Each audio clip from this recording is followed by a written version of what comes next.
morning, members, and welcome to GPL 360. We're up to episode 5. Welcome, Matt. Thanks, Nick. We've had the first week of the men's finals, and we're also going to talk about round 13 of the women's competition and also the first week of the finals for the women. Do you want to kick us off, Matt? Yep, kicking it off with the pointy end of the season, the finals. We had the first place Rat Pack versus the fourth place Norfolk in Good.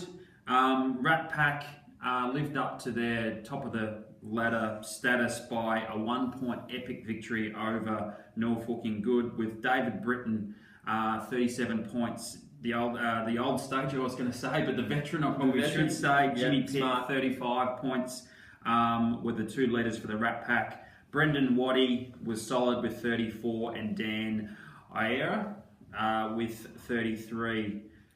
Good to see Graham Craig also getting a mention for the Rat Pack after we gave him a bit of a serve last week. So roast early, yes. Yep. So good to see Graham in the top 4 scores. So Rat Pack straight through to the prelim. Very good, as expected. In the second qualifying final, we had the second place Guzzlers versus third place the latecomers. The Guzzlers were too good, 137, defeated the latecomers 126.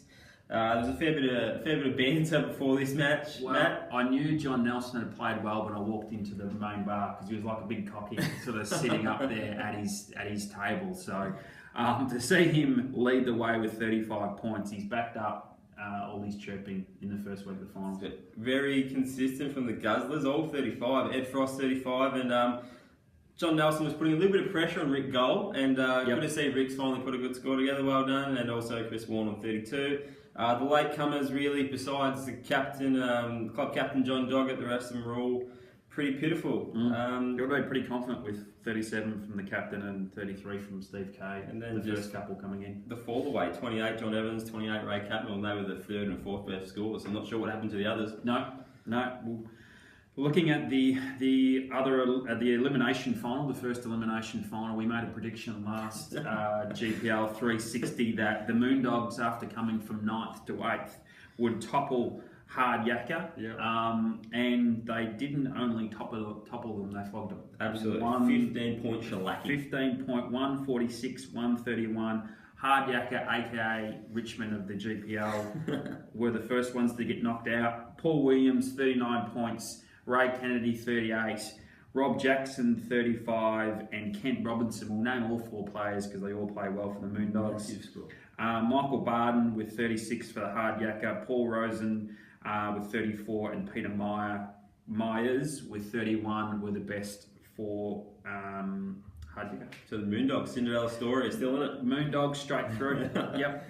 The second elimination final, we had the 6th place Fockers come up against 7th place Motley Q. Motley Q were too good, led by club president Michael Pickering, who had 39 points, Bruce D 37, Paul Cranich 36, and the best for the Fockers was Tony Ram on 36, and Greg Cribbies and Jeff Pember both had 33, but Motley Q too good. Too good. So what have we got next week, Nick? We've got semi-final 1, the loser of the first qualifying final. We've got Norfolk in Good playing the Cinderella story, the Moondogs, in the first semi. Who do you think? Moondogs had a massive score. They did 146. Yep. Norfolk in Good were just a fairly over par in golf terms. So I think they're pretty stiff to lose by a point. Norfolk and Good against the top of the ladder. Very much nearly a nil-all draw. I would say Moondogs going to keep going. Moondogs for me too. Very good. In an upset. The second semi, we've got Motley Q versus the latecomers. I think Motley Q are going to get the job done. I'm putting the latecomers under the microscope, Matt.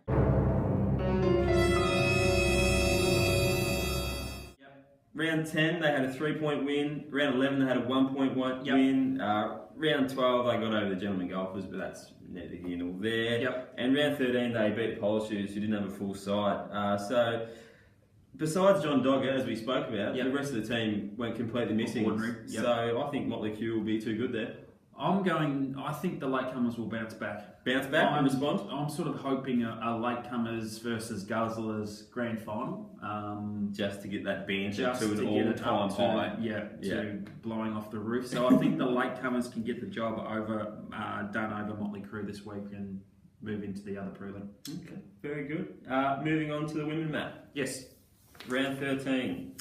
Round 13, the first highlighted match, we had the Q Ramblers taking on the QTs. QTs got the job done, 118 to 115. 5 matches in a row, I believe. 5 matches in a row for QTs. We highlighted them last week as the team on the move and someone to watch in the finals. So we had Christine Hawkes with 31 points, Helen Elliott solid with 30, were the best 2 for the QTs. The Ramblers, Janina Tucker, 32 points, and Leonie Silk had a good game with 32.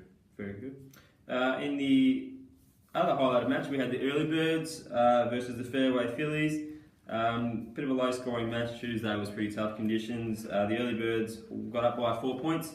Hillary Hodgetts and Crew Tozer led the way for the Early Birds, and Sheena Kay did her best for the Fairway Fillies with 33 points. And Early Birds have won the Survivor. Fantastic. Just because it was out of the Early Birds and hit and miss. Yep. Early Birds had 116, Hit and Miss had 115. Oh. So they've won the Survivor Cup by 1 point, so well done. Congratulations, Early Birds. Yes, well done to the Early Birds. In the other matches for the final round of the seasons, we had Birdie Num Nums with last year's champs 124 to 103 over the Pearlers. The Swingers, potentially a grand final grand final preview. Yep.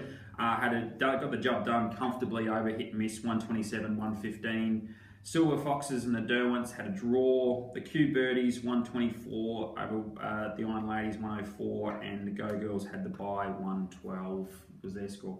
Very good. Looking at the ladder, so there wasn't much change as we predicted, mate. It was all pretty set in stone. So Hit and Miss, great season. Swingers, great season. Both 11 wins and 2 losses. The Early Birds, they were always just sitting in third, but still a great season. 10 wins and 3 losses. And the QTs that have come, as we spoke about, 5 wins in a row to finish in 4th spot, 9 wins and 4 losses.